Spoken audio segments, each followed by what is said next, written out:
Yo estaba en un campamento, tenía 14 años, acababa de aceptar a Cristo hace unos cuantos meses antes.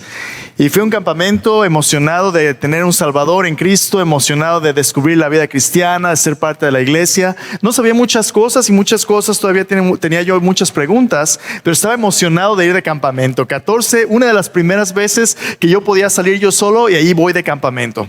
Y estoy en el campamento, y en el campamento estamos en una fogata y estamos cantando, están los muchachos, estamos pasando un buen tiempo. Y viene el momento de compartir la palabra de Dios y el predicador comparte este versículo.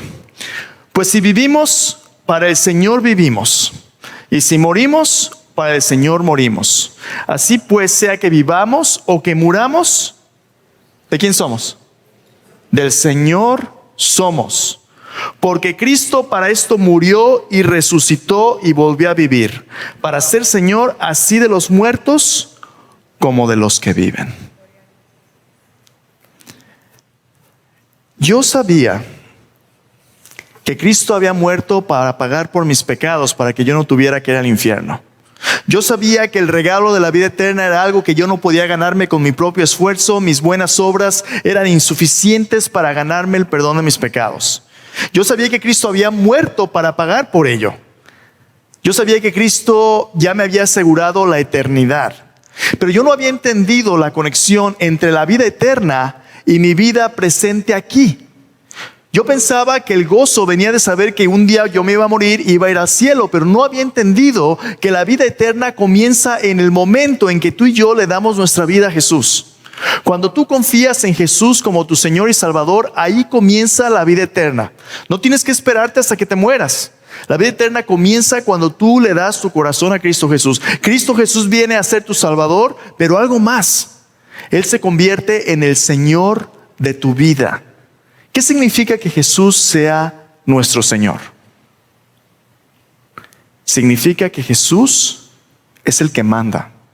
Pablo dice que ya sea que vivamos o ya sea que muramos, le pertenecemos a Él. Nuestra vida, el objetivo de nuestra vida es traerle gloria, es traerle honra. Y eso es lo que significa ser cristiano. En el libro de los Hechos hemos estado hablando como acerca de aquellos que siguieron a Jesús, sus primeros discípulos. Jesús les prometió que ellos iban a recibir poder de lo alto. ¿Se acuerda? Hechos capítulo 1, versículo 8. Recibiréis poder cuando haya venido sobre ustedes, ¿quién? El Espíritu Santo. Y van a ser mis testigos en Jerusalén, Judea, Samaria, hasta lo último de la tierra. Los primeros 6 capítulos de Hechos y el que vamos a terminar hoy, el 7 de Hechos, nos narran cómo es que el evangelio inició allí en Jerusalén y se empezó a extender, trayendo vida, trayendo una nueva oportunidad de vivir a multitudes de personas que estaban poniendo su fe en Jesús. Miles de personas estaban respondiendo a la invitación del evangelio. Y la iglesia había nacido como un movimiento de personas de poder irresistible. El Espíritu Santo estaba trayendo vida nueva y los discípulos se estaban organizando. Adoraban a Dios, discipulaban a los hermanos en las casas, comían juntos con alegría y sencillez de corazón. Tenían una doctrina sólida, tenían un estilo de vida saludable, un estilo de vida que era contagioso y las personas querían más de la vida que venía de Jesús. Habían recibido tanto del Señor. Habían recibido tanto del Señor y lo estaban compartiendo con otros. Fuera sus recursos materiales, sus recursos espirituales, todas las cosas las tenían en común y compartían unos con otros. Así comenzó la iglesia. Pero la semana pasada, si usted se acuerda, había necesidades que requerían que nos levantáramos de la banca y empezáramos a servir. Los que empiezan a recibir tienen que pasar de recibir ¿a qué? A dar, a servir. Porque, hermanos, quiero que me escuche bien. El que no sirve, no sirve. El que no sirve, no sirve. Para poder madurar, para poder crecer, tenemos que servir. Tenemos que empezar a dar de lo mucho que Dios nos da. Ahí es donde viene el gozo. El Señor Jesús dijo que es más bienaventurado, más dichoso, de más bendición dar que recibir. Porque cuando usted da de lo que Dios le da, adivine qué hace Dios. Dios sigue proveyendo. Dios sigue sosteniéndole, como dice el Salmo 23, mi copa está rebosando. Dios nos da tanto para ser de bendición que no solamente nos bendice a nosotros, nos da para bendecir a otros, y al ser bendecidos otros, ellos comparten con otros y es una reacción en cadena de bendición. Es lo que Dios quiere. Pero la bendición tiene un precio. No siempre en nuestro caminar las cosas van a ser color de rosa. No siempre va a ser el gozo de reunirnos. No siempre va a ser la libertad de poder cantar cantos al Señor y nada pasa. Algunas veces Dios va a permitir el sufrimiento en nuestro caminar para que usted y yo podamos dar testimonio de quién es Jesús. Dios nunca ha prometido que el cristiano no va a sufrir.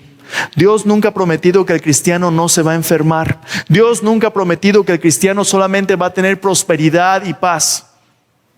Dios ha prometido que el cristiano va a tener su bendición. Pero la bendición de Dios muchas veces viene a través del sufrimiento. El día de hoy vamos a ver en Hechos capítulo 7 una historia de sufrimiento. Pero vamos a ver cómo esta historia de sufrimiento es el clímax, es la culminación de un proceso de discipulado donde los que reciben de Jesús son llamados a dar su vida, incluso a veces al punto de la muerte. Esteban, en el capítulo 7, es el primer mártir de la iglesia. Hermanos, lo que vamos a ver en un minuto en el capítulo 7 es lo que cristianos a lo largo de los siglos han tenido que enfrentar en diferentes lugares. Por la gracia de Dios, en este país tenemos libertad de reunirnos, tenemos libertad de creer lo que queramos creer. Pero estas libertades han sido dadas a nosotros con un precio muy grande. Millones de cristianos a lo largo de los siglos han dado su vida para que usted y yo tengamos hoy la libertad de escuchar el evangelio de salvación de Cristo Jesús. Esteban es el primero de ellos. La primera persona que cuando se le dio una oportunidad de dar testimonio de su vida, prefirió dar su vida que tener vida sin Jesús. Y en Hechos capítulo 7 esto nos muestra qué es lo que sucede con una persona que es transformado a imagen de Jesús. ¿Qué sucede con aquellos que maduran para ser discípulos de Jesús, pero que ahora Dios está llamando a ser discipuladores? Usted y yo, tarde o temprano Jesús nos va a llamar a hablarles a otros de Jesús. Y esto no siempre es bien recibido. Hay partes en el mundo hoy o aún hoy en día donde contarle a alguien de Jesús le puede costar a usted su vida. Aquí en los Estados Unidos solamente cuando mucho nos toca que alguien se divierta, se burle de nosotros, ¿verdad? Pero hasta ahí, hasta ahorita ser un cristiano tiene gran libertad, pero no siempre ha sido así. La persecución que la iglesia primitiva tuvo que pasar, los primeros 300 años de la iglesia vivió un baño en sangre. Tanto así que uno de los padres de la iglesia dijo, la semilla de la iglesia es la sangre de los mártires. La palabra mártir es una palabra que viene del griego que significa testigo.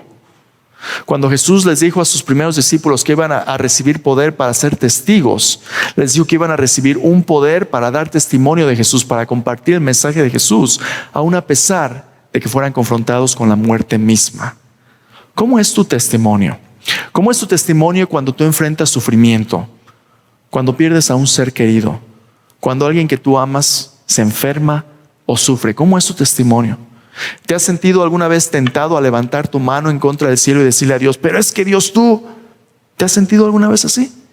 Cuando tú y yo somos confrontados con la injusticia de este mundo, a veces podemos ser tentados a decirle a Dios, ¿por qué? ¿Por qué me pasa esto a mí?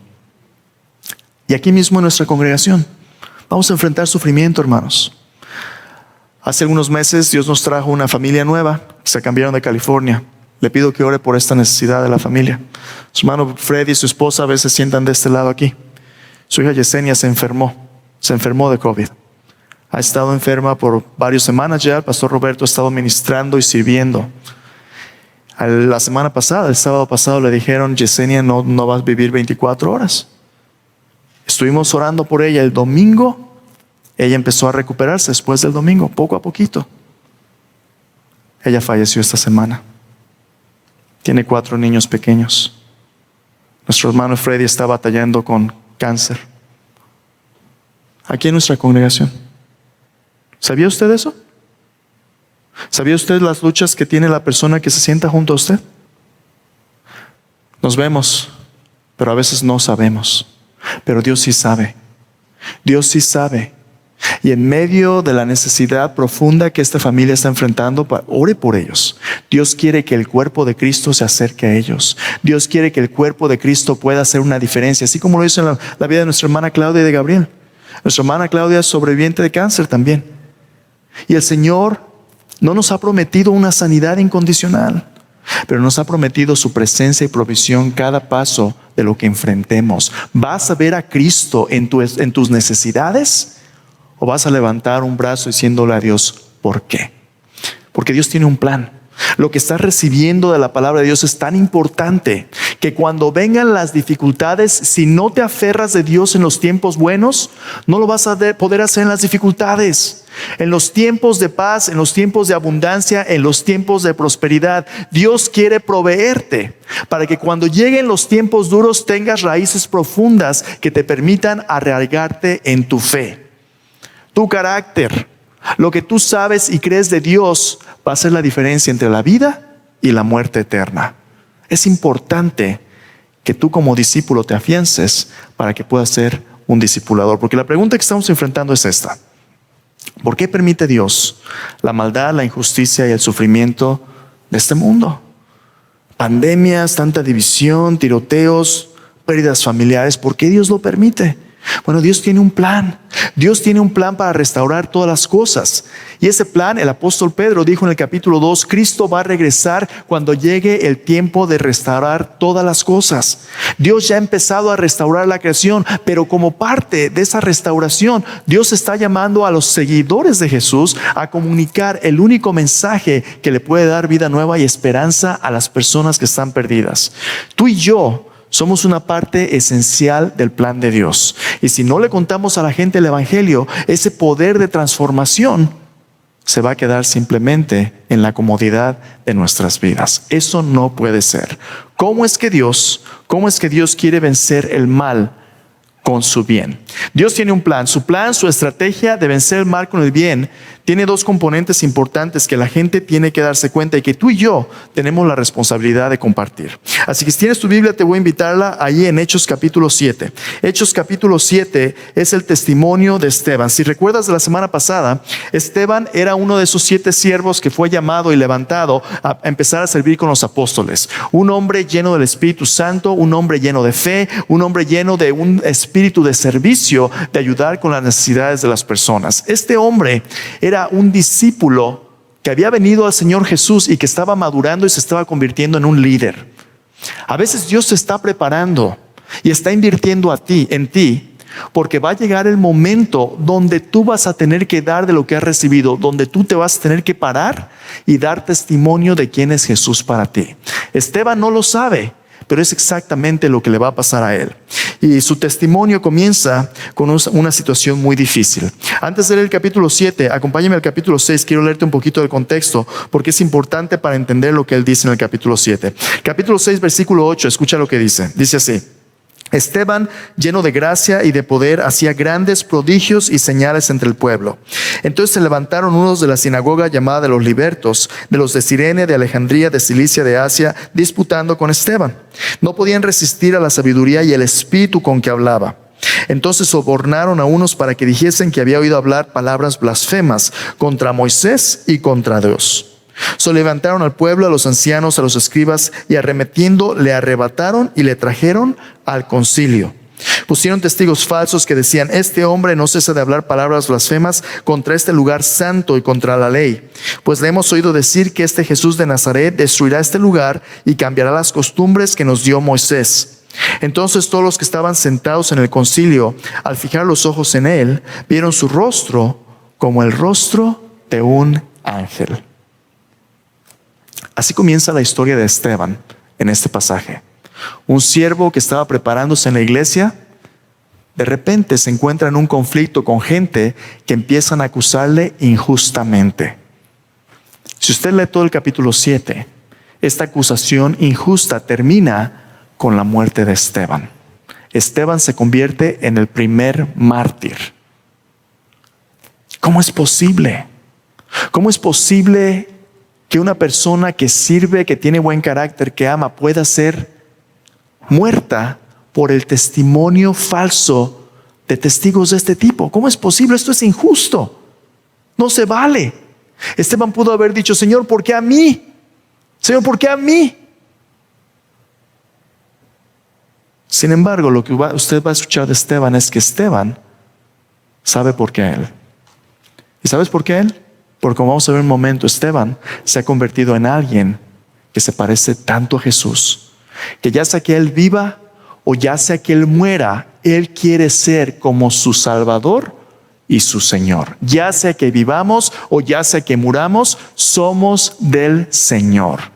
No quiero que te pierdas, la acusación que le dieron a Esteban es que este hombre está diciendo palabras blasfemas. Él va a cambiar los tiempos que nos dio Moisés, va a destruir el templo, va a destruir este lugar santo. Esa es la acusación.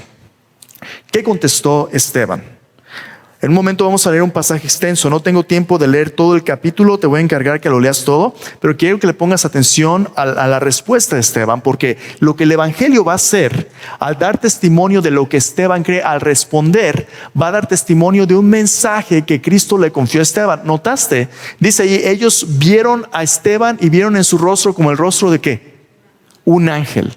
La palabra ángel significa mensajero. Tanto en hebreo como en griego es un mensajero, un ángel en la Biblia por excelencia es un ser espiritual que trae un mensaje de Dios. Pero algunas veces esa palabra se aplica a personas, seres humanos. Esteban es un mensajero, es un embajador de Cristo que le va a rogar al mundo a reconciliarse con Dios. Cuando la gente te mira a ti, ¿qué rostro ve? Si le debes a alguien dinero, que dicen, ay, viene fulano, ahorita se lo cobro, ¿no? Si eres un estafador, si eres una persona tóxica, si eres un chismoso o no, ahí viene fulano, mejor no. ¿Qué clase de mensaje trae tu vida a otros? Ahorita vas a escuchar el mensaje que Esteban vino a decirles, porque lo que va a hacer el Evangelio es esto. Este mundo va a querer darle vuelta a la tortilla diciendo, las cosas malas son culpa de Dios. Las cosas malas son porque Dios no es bueno. Y si es bueno, ¿dónde está? ¿Por qué no aparece? Como seres humanos siempre queremos culpar a otros. Y somos capaces de poner incluso a Dios en juicio para justificarnos a nosotros mismos. Pero si hay algo que el Evangelio va a hacer con la humanidad es esto. El Evangelio va a enderezar lo torcido. El Evangelio ha venido a ajustar las cuentas con una humanidad que se ha apartado de Dios. Y para que tú puedas tener un encuentro personal con Dios, Dios quiere enderezar lo torcido. Entonces lo que Esteban va a hacer, Esteban va a decirle a la gente la verdad, aunque a nosotros no nos guste. Dicen por ahí que la verdad no peca, pero incomoda, ¿verdad? ¿A quién le gusta que le saquen sus trapitos al sol? A ninguno. Es más fácil irse en la superficie, ¿verdad? Es más fácil, hola, ¿cómo estás? Jiji, jaja. Es más fácil. Pero el Evangelio ha venido a enderezar lo torcido. Dios, el mensaje de Esteban nos va a decir que Dios ha provisto redención que era humanamente imposible a pesar de nuestros fracasos inexcusables. Escucha lo que Esteban dice.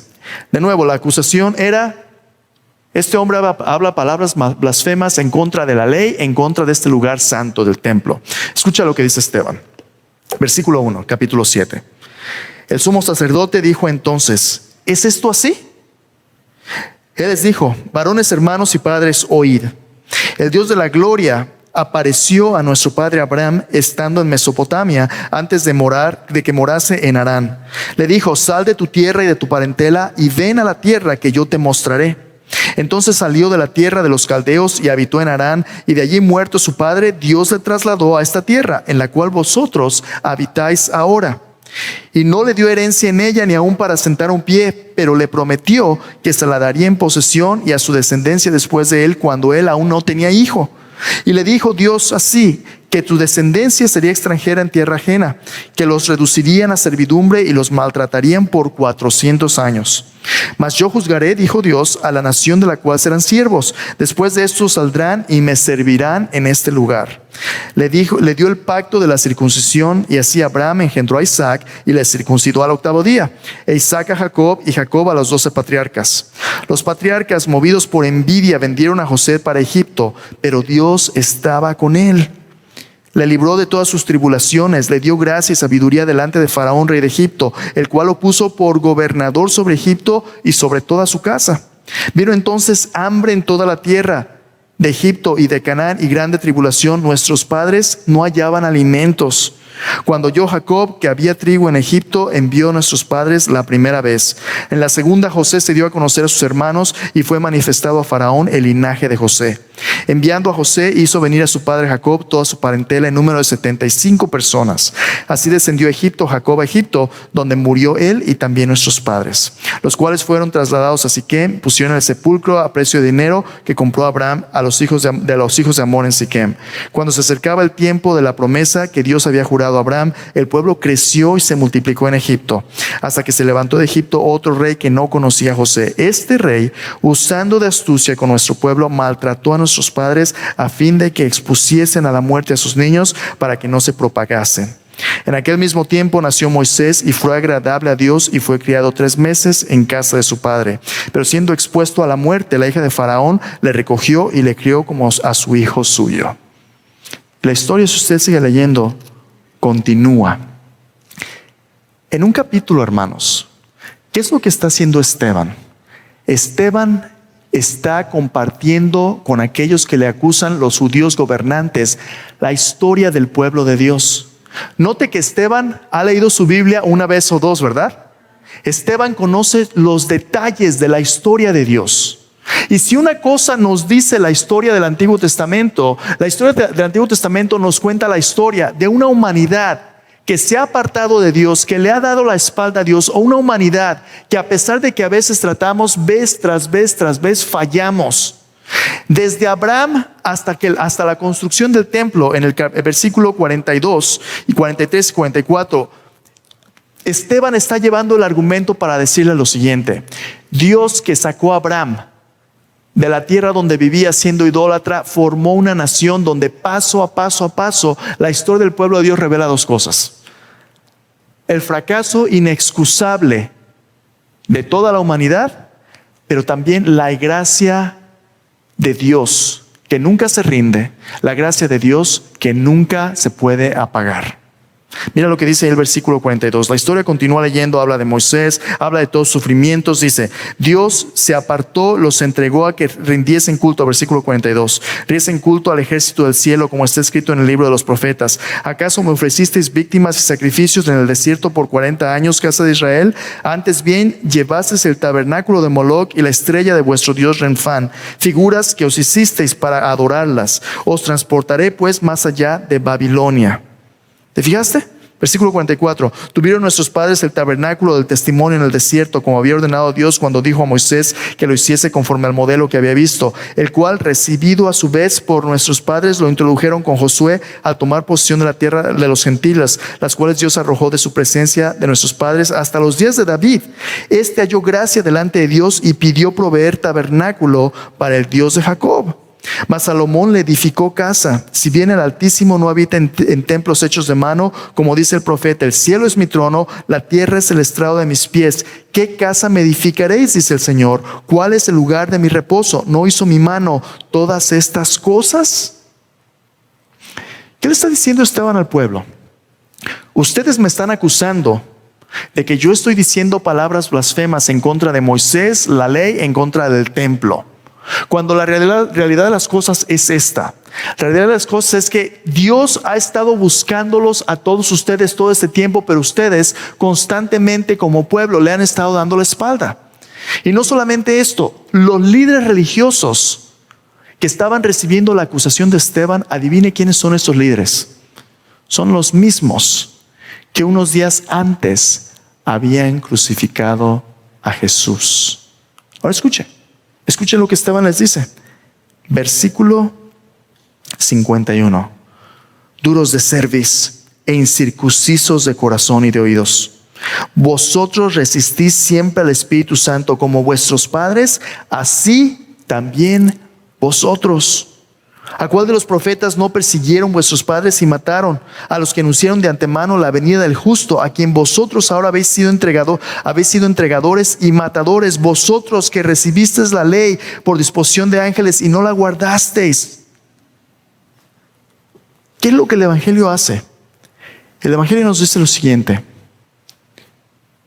nosotros hemos fallado, pero Dios aún así nos ama. Dios nunca ha prometido que no nos vamos a enfermar. De hecho, Dios le dijo claramente al principio de la humanidad: el día que comas de este árbol, ¿qué va a pasar? Vas a morir, va a entrar la muerte, va a haber el pecado, va a haber la enfermedad, vas a morir. Con el sudor de tu frente vas a comer hasta que vuelvas a la tierra. De la tierra fuiste tomado, pues polvo eres, al polvo volverás. Sin Dios no somos más que polvo. Y le hemos dado la espalda a Dios, pero Dios nunca se ha rendido. En su amor y en su gracia, ¿sabes qué fue lo que Dios hizo? Dios envió a su propio Hijo, su Hijo perfecto, Cristo Jesús. Como el Padre, el Hijo, Cristo vino a caminar en esta tierra sucia y rota y darnos su amor, a sanarnos, rescatarnos y a traernos una invitación. ¿Sabes cuál es la invitación? La invitación es la que Esteban le está diciendo. Ustedes han causado muerte, pero Dios quiere darles una nueva oportunidad. Lo primero que el Evangelio hace, endereza lo torcido, nos dice: la culpa no es de Dios, es de nosotros. Nuestra muerte es consecuencia de nuestro pecado, pero Dios aún así nos ama. ¿Y sabes qué es lo que Dios quiere hacer? A pesar de que nosotros matamos a su Hijo Jesús, Dios sabe que Él tiene el poder de restaurar lo que nosotros destruimos. Cristo murió, fue sepultado, al tercer día resucitó entre los muertos y nos dijo que todo aquel que venga a Él puede recibir el perdón de sus pecados. ¿Qué es lo que sucede? No solamente el Evangelio endereza lo torcido, sino también nos da una segunda oportunidad de vivir una vida nueva.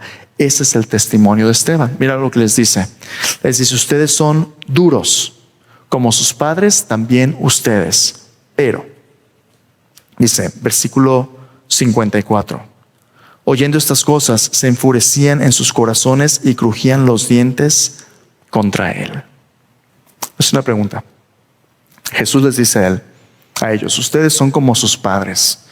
Ustedes son duros de corazón, siempre resistiendo al Espíritu Santo. ¿Recuerdas ese pasaje donde en los evangelios Jesús dice que el que blasfema el Espíritu Santo no tiene jamás perdón? Ok. Esteban estaba siendo acusado de blasfemar la ley, blasfemar el templo, lo cual ellos querían que fuera pena capital. Esteban le da vuelta a la tortilla, voltea las cartas y les dice: ustedes tienen un problema más grande. ¿Saben a quién ustedes están blasfemando? Al Espíritu Santo. ¿Qué significa eso? Cuando el Espíritu Santo te está diciendo: Dios te ama, tú eres un pecador y necesitas salvación, y tú resistes al Espíritu Santo, tú estás rechazando la única manera de ser salvo. Y en tu incredulidad, ¿sabes qué le pasa a tu corazón? Tu corazón se vuelve duro y se vuelve irredimible, porque solamente Dios en su perdón puede rescatarte de un corazón de piedra y darte un corazón de carne. Cuando tú resistes al Espíritu Santo, ya no hay nada más que Dios pueda hacer por ti. Ahora, eso no significa que tú no peques, no significa que tú de vez en cuando seas rebelde en contra de Dios. Significa que tú rechazas al único que puede salvarte, Cristo Jesús. El Espíritu Santo siempre apunta a Jesús. Y si tú le rechazas, como hicieron los líderes religiosos, ya no hay nada más que Dios pueda hacer. ¿Cómo sabes tú si estás resistiendo al Espíritu de Dios? Mira la respuesta de estos hombres. Crujieron sus dientes y se enfurecían en contra de él. Cuando en tu corazón rechazas el amor de Dios, lo único que queda es odio y dolor. Y mira lo que sucede. Esteban, lleno del Espíritu Santo, puestos los ojos en el cielo, vio la gloria de Dios y a Jesús que estaba a la diestra de Dios. Y dijo: he aquí, veo los cielos abiertos y al Hijo del Hombre que está a la diestra de Dios. Entonces ellos, dando grandes voces, se taparon los oídos y arremetieron a una contra él. Echando fuera de la ciudad, le apedraron. Los testigos pusieron sus ropas a los pies de un joven que se llamaba Saulo. Apedreaban a Esteban mientras él invocaba y decía: Señor Jesús, recibe mi espíritu. Puesto de rodillas, clamó a gran voz: Señor, no les tomes en cuenta este pecado. Y habiendo dicho esto, durmió. El Evangelio es una invitación a arrepentirte y creer en Jesús, a recibir una vida nueva. Si nunca has recibido a Jesús, nuestro pecado es la causa de tanto dolor. Pero Dios no quiere que te quedes ahí. Dios te invita a arrepentirte del pecado y poner tu fe en Jesús, recibir su perdón. Y cuando tú lo haces, ahí naces de nuevo, ahí te conviertes. Y si te conviertes, Dios quiere que crezcas en tu compromiso y te conviertas en un discípulo. Y cuando tú te conviertes en su discípulo, ¿sabes qué va a hacer Dios? Dios te va a dar, pero te va a dar para compartir. El Evangelio es una invitación a recibir vida, pero también a dar vida. Y cuando llegue el momento, si tú ya eres un seguidor de Jesús, así como Esteban, ahora te va a pedir que compartas su vida. Y algunas veces su vida compartida puede costarte tu vida. En el caso de Esteban, él ve el cielo abierto y ve a Jesús. ¿Sabes por qué es tan importante este pasaje? Porque esto es lo que Jesús exactamente había dicho unas semanas antes cuando lo sentenciaron los mismos líderes religiosos. Los líderes religiosos le preguntaron a Jesús, ¿tú eres el Mesías? Y Jesús les dijo, yo soy. Y desde ahora van a ver el cielo abierto y al Hijo del Hombre sentado a la diestra de la majestad de Dios. ¿Sabes qué es lo que vio Esteban? Esteban vio el cumplimiento de las palabras de Jesús en su propia vida. El cielo se convirtió en un espejo donde Esteban pudo ver su propia vida, una vida convertida a imagen de Jesús. Su Salvador había estado unas semanas en el mismo lugar donde él estaba parado. Y ahora a él le había tocado vivir y morir por Jesús. ¿Y sabes qué es lo que Esteban dice cuando está muriendo?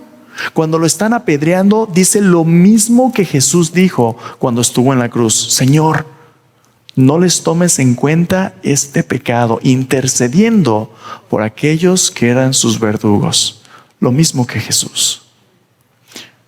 Cuando tú y yo maduramos en los caminos de Cristo, nos parecemos cada vez más a Jesús. Si tú vinieras al tiempo de morir, pudiera ser mañana, ¿a quién vas a ver ahí? ¿Vas a ver a Jesús esperándote para darte la bienvenida, quien sea tu Salvador? ¿O vas a ver a un juez donde te des cuenta que toda tu vida fue desperdiciada porque nunca te arrepentiste de tus pecados? ¿Qué vas a ver? ¿Cómo vas a responder cuando llegue el momento de vivir para Él? Cuando llegue el momento de morir para Él. ¿Vas a estar intercediendo por aquellos que te odian? ¿O vas a estar tan consumido por tus pecados que nada más va a haber oscuridad y dolor? Vamos a participar de la cena del Señor en un momento. Y en esta cena recordamos que lo que no podemos hacer, Dios lo pudo hacer. Porque la realidad del Evangelio es esta, hermanos. El Evangelio es las buenas noticias de Dios proclamando que vale la pena vivir y, si es necesario, morir por Cristo.